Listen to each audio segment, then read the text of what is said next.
My topic today is nationalism versus imperialism. This put me in a bit of a catch-22. How can I correctly defend nationalism in the actually heart of what was certainly the most impressive and fruitful empire of all time? For that, let's get the help of a Polish man who lived in Rome. I tend to think the Polish people keenly understand what an empire really is. What is it to fight for your land, for your freedom, for your sovereignty, for your soul? This Polish man gave an historical speech, a decisive call for the nation against empire, on June the 2nd, 1980, at UNESCO. Pope John Paul II said, "With all the means at your disposal, watch over the fundamental sovereignty that every nation possesses by virtue of its own culture. Cherish it like the apple of your eyes for the future of the great human family. Protect it.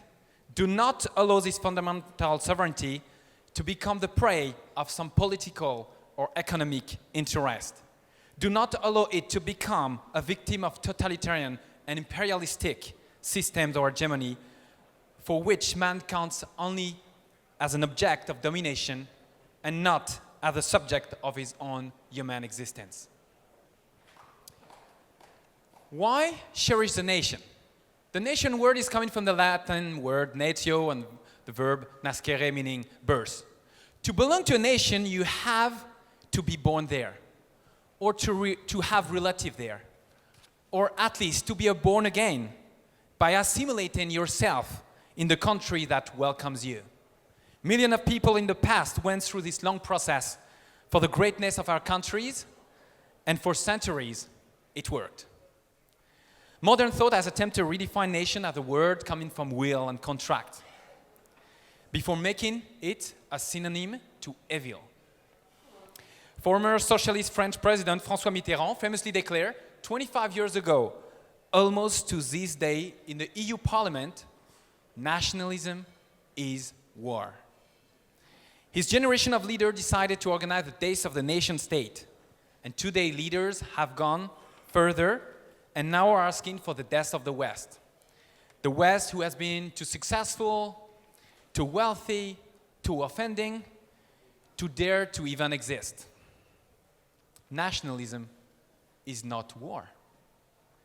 Imperialism is war. Nationalism, what is a defense of one territory, one culture, one people, is the most beautiful act of bravery, of courage, of honor one can express. In Europe, we see two clear forms of imperialism waging war against the nation. Globalism. Globalism carries the old-time universalistic ideology. The one that repeats there is no such thing as a specific nation, a unique culture, only a human race. The famous French philosopher Jean de Maistre in 1796 said, "In my life, I've seen Frenchmen, Italians, Russians, and so on. I even know, thanks to Montesquieu, that one can be Persian. But for man, I declare, I've never encountered him."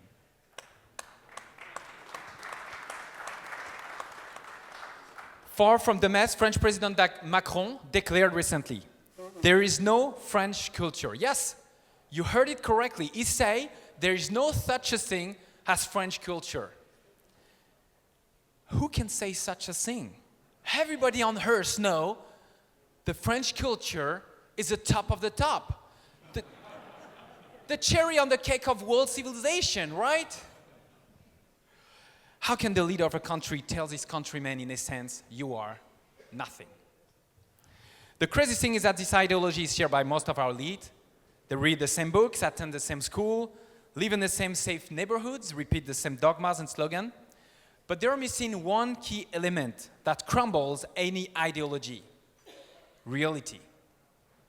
One by one, yesterday's soldiers of globalism are mugged by reality. This will lead to its failure and devastation, and here we are today, witnessing, thanks to our friend from Hungary, Brazil, Great Britain, Poland, the US, and tomorrow Italy, the Netherlands, France, we are witnessing the end of history, of the end of history ideology. It is a great day indeed. That brings me to the next point. Due to the work of the globalist empire, Europe's borders have been breached by another empire, Islam. Many of our countrymen are accosted by this force, who is offering a community in a time of individualism, pride in a time of shaming, strength in a time of weakening, an ideal in a time of cynicism and materialism. As you just heard Marion say, many little nations of Islam are spreading through France, but also the Netherlands, Germany, Belgium, Sweden, Great Britain, Denmark. Muslims are implementing their Quranic laws, way of living, without having to pass laws. They are truly winning by the bellies of their women. Islam is a bottom-up strategy when globalism is a top-down one, but both to build an empire. However, it will not succeed, for the desire for freedom will always trump totalitarianism. Where can we find this freedom? In the sovereign nation. Sovereign nation shows through centuries that this is the best way to associate the authority of the state and freedom of the individual, innovation and charity, glory of one's culture and respect for the others. I'm very honored to be among you today, among so many great intellectual and key political figures. My role here is a bit different.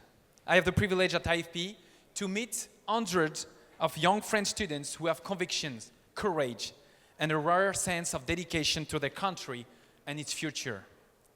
Students are coming to IFP not to satisfy their personal political ambition, but motivated by an urgency to stop the domination of this empire. In the last 5 years, the situation has changed dramatically. Here's 3 quick examples of the type of students we encounter. A rising star in the conservative movement, Samuel was stabbed 9 times by so-called political refugees. Our student was left for dead in his blood in the center of Paris. Miraculously, he survived. Not only did he go through years of judicial and police interview to prove his innocence, but he had to spend thousands of his own money to ensure justice throughout the trial when the attacker had free judicial assistance and an only 6-month jail sentence. How can that be? Arnaud? Okay. Saint Augustine wisely taught us, by saying everything, we end up supporting everything. By supporting everything, we end up tolerating everything. By tolerating everything, we end up accepting everything. By accepting everything, we end up approving everything.